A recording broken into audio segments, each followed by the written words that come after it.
দেবারতী মুখোপাধ্যায়ের লেখা মর্গের নেকড়ে ইঁদুর। আজ আমার সত্যিকারের কর্মজীবন আরম্ভের ঠিক 1 মাস পূর্ণ হল। অবশ্য এর আগে কলকাতা মেডিকেল কলেজ থেকে MBBS, তারপর দিল্লির এইমস থেকে MD, এইসবের ফাঁকে ফাঁকে হাউস স্টাফশিপ বা মাস কয়েকের জন্য প্রাইভেট নার্সিং হোমে পার্ট টাইম প্র্যাকটিস কিংবা টুকটাক পেশেন্ট দেখা এইসবই করেছি। তবু পুরোদস্তু সরকারি চাকরিতে যোগ দিয়েছি 1 মাস আগে। সকাল থেকে এই নিয়ে মনটা বেশ উৎফুল্ল ছিল, কিন্তু অফিসে এসে যে পরিস্থিতির সম্মুখীন হতে হলো তাতে খুশি থাকা তো দূর, টেনশনে চিন্তায় পুরো মেজাজটাই তেতো হয়ে গেল। আমার প্রথম পোস্টিং হয়েছে কলকাতা পুলিশের মর্গে, কাঁটাপুকুর অঞ্চলে। আমার সব বন্ধুবান্ধবরা যখন গ্রাম বাংলার প্রত্যন্ত স্বাস্থ্য কেন্দ্রে বাধ্যতামূলক রুরাল কোটা ফুলফিল করতে গিয়ে তাদের ভালো মন্দ মেশানো বই পড়া জ্ঞানের সম্পূর্ণ উল্টো অভিজ্ঞতার মুখোমুখি হওয়া বিচিত্র সব অভিজ্ঞতা তুলে ধরছে আমাদের হোয়াটসঅ্যাপ বা ফেসবুকের বন্ধুদের গ্রুপে, আমি তখন খাস কলকাতায় বসে পা দোলাচ্ছি, কলেজ স্ট্রিট মেডিকেল কলেজ করে বেড়াচ্ছি। সপ্তাহে 1 দিন ছুটি মিলেই যায়, সেদিনটা নন্দন একাডেমি চষে ফেলি। কাজী বন্ধুরা আমায় এখন বেশ ঈর্ষার চোখে দেখে।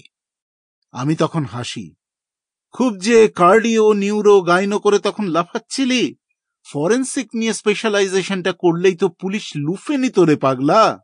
কথাটা মিথ্যে নয়, ফরেন্সিকের ডাক্তার এখনো আমাদের দেশে ভীষণ কম।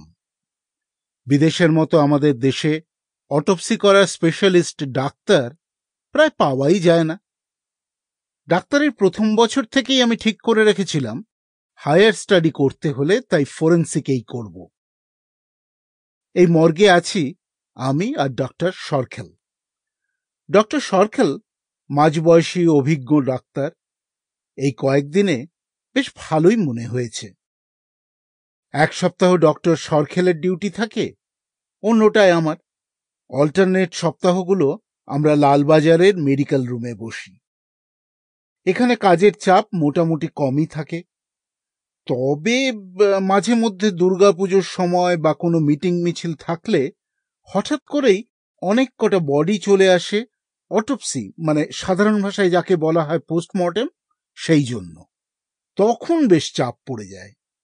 এখানে আমার সহকারী বলতে লালটু আর ইরফান, 2 জন ডোম।